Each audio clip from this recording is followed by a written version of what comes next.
Kabataan Party List Representative Raul Manuel, miyembro nga ba ng CPP na nagre-recruit ng mga kabataan para maging parte ng NPA? Pero bago po tayo magpatuloy, kung bago lang po kayo sa aking channel, please hit on the subscribe button below para kayo po ay updated sa mga videos na aking i-upload. Isa po munang magandang balita. Well, para sa akin, magandang balita ito. Nabasa ko po sa Inquirer.net. Smartmatic disqualified to preserve integrity of electoral process, sabi po ng COMELEC. Dahil ito masyado nang na-delay ang paglalabas ng desisyon kung isasali nga nila o i-disqualify nila itong Smartmatic na to. And finally, lumabas na po ang balitang disqualified na po ang Smartmatic. The Commission on Elections on Thursday said it disqualified Smartmatic Philippines Incorporated from all its procurement activities to preserve the integrity of the electoral process in the country. Sabi po ni COMELEC Chairman George Garcia, we disqualified Smartmatic because we want to preserve the integrity of the electoral process. Garcia made the pronouncement after being asked to clarify if Smartmatic was disqualified because of its involvement in the bribery charges filed against former COMELEC Chief Andres Bautista. According to Garcia, while COMELEC maintained that there were no irregularities in the results of the elections since 2010, it disqualified Smartmatic because it cannot close its eyes on the current issues hounding Smartmatic. Teka muna, kung ayon kay Garcia, wala pong nakitang irregularidad sa mga resulta ng elections since 2010, bakit nyo i-disqualify ngayon ang Smartmatic? So, ibig sabihin, kahit na noong 2016, walang hocus-pocus na nangyari sa Smartmatic. Pero sabi naman nila, it cannot close its eyes on the current issues hounding Smartmatic. Pero hindi nga ba, kung wala naman pala mga irregularidad since 2010, bakit nyo tatanggalin ang Smartmatic? Malamang, may nakita kayo na ayaw nyo lang ipaalam sa taong bayan. Ito nga kaya ay may kinalaman dun sa bribery case ni Andres Bautista? Ang sabi naman ni Garcia, napakaraming issues. The COMELEC cannot close its eyes to the reality that there are several issues pertaining to the integrity and credibility of the said company. Therefore, kung pababayaan namin yan, mag-question po kasi yung integrity ng buong proseso. The COMELEC cannot take that risk. Election is a matter of perception. Therefore, not only should the Commission be credible and its people, but all other means and modes we are using should likewise be credible. Bautista had been charged with money laundering, conspiracy, and bribery by the U.S. Department of Homeland Security, alleging that he received bribe money from top executives of Smartmatic in exchange for assistance to bag the COMELEC contract. Both Bautista and Smartmatic, however, have since denied the allegations. Natural, aalma po ang Smartmatic. So, dinipensahan naman po ng COMELEC kung bakit nila dinisqualify ang Smartmatic. Ayon po dito sa Inquirer.net, COMELEC defends disqualification of Smartmatic. Commission on Elections on Thursday justified the disqualification of Smartmatic from its procurement biddings and pointed out that the decision was carried out administratively. The development came after Smartmatic, in a statement also on Thursday, claimed COMELEC's basis for its disqualification was false and non-existent. Smartmatic argued the disqualification was legally wrong and unfair, stressing that it hasn't even been indicted in the United States for the bribery charges against former COMELEC Chief Andres Bautista. COMELEC Chairman George Garcia, however, said it was a very difficult decision, but nonetheless, it was the right decision and we will stand firm on what the COMELEC and bank has decided, sabi pa po ni Garcia. Welcome news po yan sa taong bayan na matagal nang nagdududa sa kredibilidad ng Smartmatic. So aasahan po natin na sa 2025 midterm elections ay hindi na po Smartmatic ang gagamitin ng COMELEC. Para naman po manumbalik ang tiwala ng taong bayan sa COMELEC. Para sa akin po, good decision yan ng COMELEC to disqualify Smartmatic. So going back po tayo sa balita kay Raul Manuel. Sabi pa rin po sa Inquirer.net, De La Rosa vows to expose Kabataan Solon's links with CPP-NPA.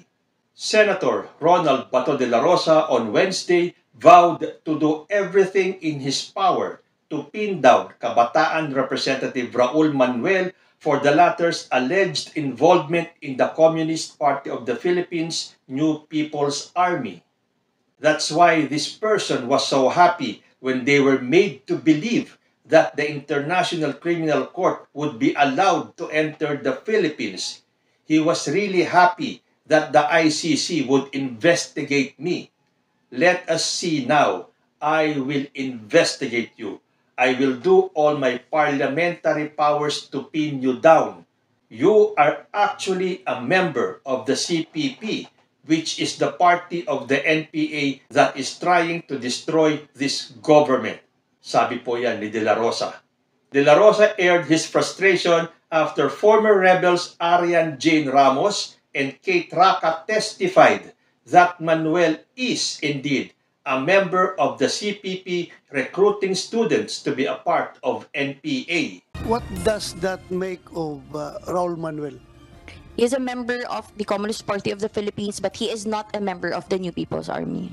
Ito si Raul, hindi niya choice. Hindi niya choice na mag-NPA. Pero, he's part the body na nagre-recruit for the NPA.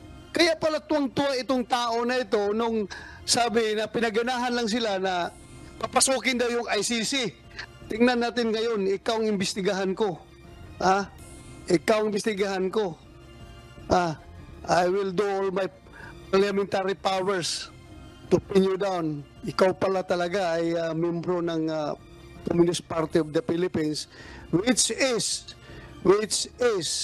the partido of the New People's Army who is trying to destroy this government. Ramos and Raca's statements caused De La Rosa to fume over Manuel. Ipinagdiinan po ni Senator Bato de la Rosa na kumukulo ang kanyang dugo tuwing makikita niya itong Kabataan Party List representative na ito.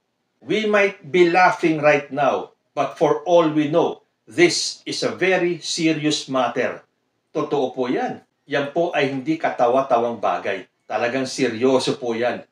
And para sa akin, it's about time. Ang tagal-tagal nang naghihintay ng taong bayan na maimbestigahan si Raul Manuel. Dahil kahit na anong sabihin nila, ang perception ng taong bayan na siya po ay miyembro ng CPP. Dugtong pa ni De La Rosa, you can just imagine a congressman of the Republic of the Philippines enjoying all the perks and everything at the same time undermining this government and undermining the state. Ay nako, matagal na pong alam ng taong bayan yan. Matagal na kaming nagtatanong, bakit hindi maimbestigahan si Manuel? Nagsasayang po tayo ng pinapasweldo natin. Pera na nanggaling sa taong bayan pero ginagamit nila sa pang-recruit ng mga kabataan. So ito po talagang kailangan nating bantayan, abangan kung itutuloy po ni De La Rosa ang pag-imbestiga dito kay Raul Manuel. Mantakin nyo naman kasi, miyembro ng Kongreso ng Republika ng Pilipinas. Pinapasweldo natin. Tapos anong ginagawa nila? Ang gusto nila ibagsak ang gobyerno ni President Bongbong Marcos. With these supposed revelations, De La Rosa said he has become more emboldened to move for stronger measures to ensure that this party list system does not become a ticket for leftists to recruit the youth to become members of the CPP-NPA. Natural, aalma po ang Kabataan Party List. Dahil hours after De La Rosa aired his remarks, Kabataan Party List made it clear that the senator's words are mere accusations. So yung pong anak bayan ay nanggagaliiti ngayon sa pagkaka-red tag ni Senator Bato de la Rosa kay Representative Manuel. Sabi po rito, anak bayan fumes over de la Rosa's red tagging of Kabataan Representative Manuel. Anak bayan condemned Senator Ronald Bato de la Rosa for red tagging Kabataan Representative Raul Manuel. The former chief of the Philippine National Police claimed that the congressman had ties with the Communist Party of the Philippines New People's Army. The youth activist organization also called the hearing of the Senate Committee on Public Order and Dangerous Drugs led by De La Rosa an affront to academic freedom and the youth's right to organize. Ang dami pang sinasabing katwiran. Harapin nyo na lang ito dahil matagal nang hinihintay ng taong bayan na kayo ay maimbestigahan para magkaroon din naman kayo ng venue para ipagtanggol ang sarili ninyo. Kayo nga, gusto nyong ipa-ICC si ex-President Rodrigo Duterte. Kami ring taong bayan, gustong-gusto na namin maimbestigahan kayo. Kaya ano itong sinasabi nyong affront to academic freedom and the youth's right to organize? Panay nga ang rally ninyo At huwag mong lalahatin lahat ng kabataan. Kung magsalita kayo, parang lahat ng kabataan kampi sa inyo. Iilan lang naman kayo. Sabi pa ng anak bayan, the red tagging hearings merely seek to beat the youth into submission for its unwavering commitment to serve the people. Anong serve the people ang ibig nyo sabihin, anak bayan? Pakipaliwanag nyo nga sa amin, anong unwavering commitment to serve the people ang pinagsasabi ninyo? So during the Senate panel hearing, De La Rosa vowed to use all available means to pin down Manuel for his supposed involvement in youth radicalization. The Kabataan Party List criticized De La Rosa and deemed his behavior as unbecoming of a senator. This is not senatorial behavior. This is a waste of Senate resources and an abuse of public funds. No official should use his position in the government to exceed his responsibility and attack the youth and our countrymen who promote justice, sabi ng Kabataan Party List. Look who's talking. Hindi kayo kinikilabutan sa sinasabi niyong to? Unbecoming of a senator? Yung pinagagagawa mo, Manuel, unbecoming of a congressman. No official should use his position in the government to exceed his responsibility and attack the youth and our countrymen. Kayo, ito ang ginagawa ninyo. Huwag niyong baligtarin.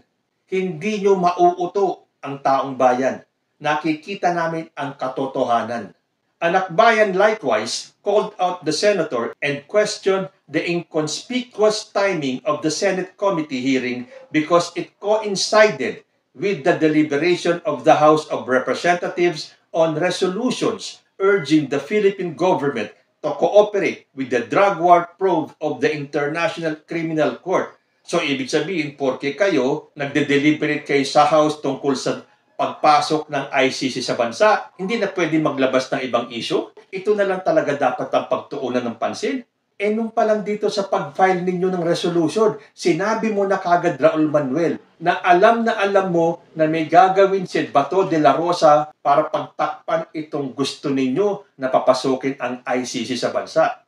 Tit for tat tayo. Gusto nyong papasukin ang ICC? Gusto nyong paimbestigahan si ex-President Rodrigo Duterte? Pues, karapatan din nila De La Rosa na magsampa ng investigasyon para patunayan kung kayo nga ay talagang miyembro ng CPP. Sabi pa kasi ng anak bayan, this serves as a red herring in order to divert the people's attention. Hindi po madadivert ang atensyon ng taong bayan. Ano ba akala nyo sa amin? One-track mind? Makikitid ang utak na hindi namin pwedeng pagsabayin yung mga investigasyon na gagawin nyo? Tuloy ninyo. Paimbestigahan nyo si ex-President Rodrigo Duterte, tututukan namin yan. Paimbestigahan kayo, Kabataan Party List, ikaw Raul Manuel, tungkol dito sa pagkakasangkot mo at pagiging miyembro mo daw ng CPP, yan ay ayon sa mga dating kasamahan mo na nagsasabing ikaw ay talagang miyembro ng CPP. Now is the time na patunayan mo rin na hindi totoo yung mga akusasyon nila sa iyo at makikinig pa rin kami. Lahat ng issues ninyo, kaya ng taong bayan na pakinggan lahat. Hindi porke meron ng issue tungkol sa ICC, hindi na namin kayang pakinggan ang ibang issue, lalo na at tungkol sa recruitment ng ating mga kabataan para maging miyembro ng NPA. Tulad ng sinasabi ko, hindi nyo mauuto ang taong bayan. Kahit na ano pang sabihin ninyo at pag-divert nyo ng kung saan-saan, handa kami na makinig sa lahat ng issues na ilalabas ninyo. So, hihintayin natin yan. Kung matutuloy yung sinasabi nyo na papapasukin ang ICC para imbestigahan si ex-President Duterte, well and good, makikinig po kami. Kung matutuloy na paimbestigahan ka ni Senator De La Rosa, makikinig din kami. Kayo po, ano ang masasabi nyo dito sa gagawing hakbang ni Senator Bato de la Rosa na paimbestigahan si Representative Raul Manuel? Naniniwala ba kayo o hindi na siya ay miyembro ng CPP-NPA? Comment lang po down below and I will see you next time. Peace.